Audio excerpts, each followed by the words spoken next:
Dərs 28-in izahına baxaq. Coğrafi təbəqə. Coğrafi təbəqə nədir? Yer qabığını, atmosferi, hidrosferi və biosferi əhatə edən bir hissədir. Coğrafi təbəqə yer qabığının üst hissəsini, atmosferin aşağı hissəsini, bütövlükdə hidrosfer və biosferi əhatə edən bir təbəqədir. Deməli, hansı qatları tam əhatə edir desək, hidrosfer və biosferi götürürük. Nisbətən aiddir desək, yer qabığı və atmosferi götürürük. Yer səthindən 20-25 km hündürlüyə qədər olan hissəsi, yəni atmosferin 20-25 km hissəsi, aşağı sərhəddində isə 10-12 km dərinliyə qədər olan hissəsini əhatə edir. Coğrafi təbəqənin inkişafının ilkin mərhələsində ən qədim komponentlər yaranmışdır. Ən qədim komponentlər relyefdir, temperaturdur, süxurlardır, yağıntılardır, su ehtiyatlarıdır və s. Sonrakı mərhələdə nisbətən cavan komponentlər, torpaq, bitki örtüyü, heyvanlar aləmi, üzvü mənşəli çökmə süxurlar əmələ gəlmişdir. Canlı orqanizmlər coğrafi təbəqənin bütün komponentlərinə təsir göstərir, onları daim dəyişir. Nəticədə isə orqanizmlər coğrafi təbəqənin mühüm tərkib hissəsinə çevrilir. Biosfer coğrafi təbəqənin canlılar olan hissəsidir.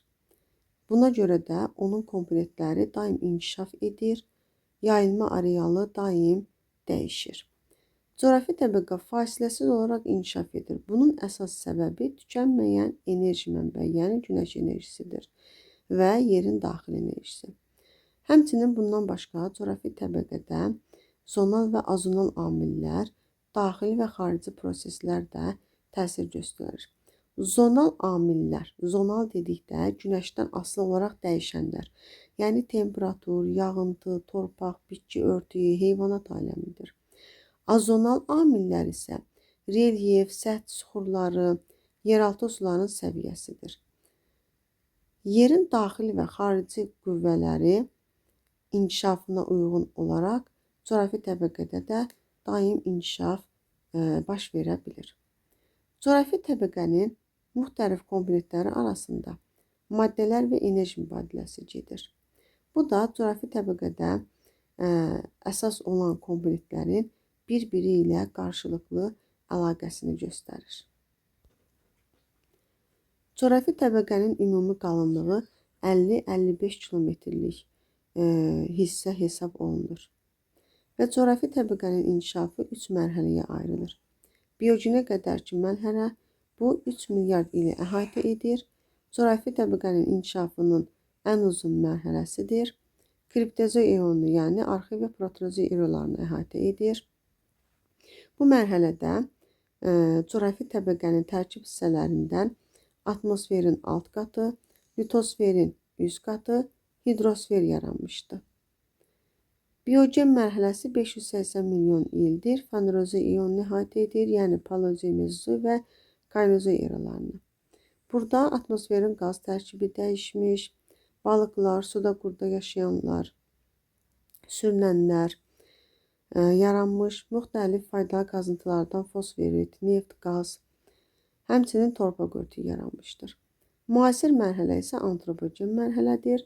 40-50 min il əvvəl əhatə edir. İnsanların ətraf mühitə təsirinin güclü təsiri olan bir mərhələdir. Coğrafi təbəqədə bütün təbii proseslərin hərəkət verici qüvvəsi komponentlər arasında gedən maddələr və enerji mübadiləsidir. Coğrafi təbəqənin inkişafının ən mühüm xüsusiyyətlərindən biri də təbiətdə suyun dövranıdır. Bu dövran yer kürəsində şirin su mənbəyi olub, eləcə də süxurların aşınmasında, onların bir yerdən digər yerə daşınmasında böyük rol oynayır. Coğrafi təbəqədə bioloji dövran da mövcuddur. Bu odur ki, günəş enerjisindən istifadə edən bitkilər torpaqdan özləri üçün vacib olan qida maddələrini mənimsəyirlər. Bu zaman yeni bitki növləri yarana bilir və bu bitkilər ot yeyən heyvanlar üçün qida mənbəyi olur. Ot yeyən heyvanlar özləri də yırtıcılar üçün qida mənbəyidir. Deməli, beləliklə bioloji dövran baş verir. Sonra coğrafi təbəqənin tərkib hissəsinin yaranmasında daxili və xarici qüvvələrin də rolu böyükdür dedik.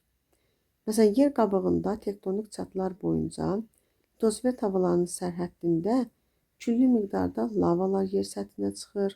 Səthə çıxmış lavalar soyuyur, maqmatik mənşəli süxurlar yaradır.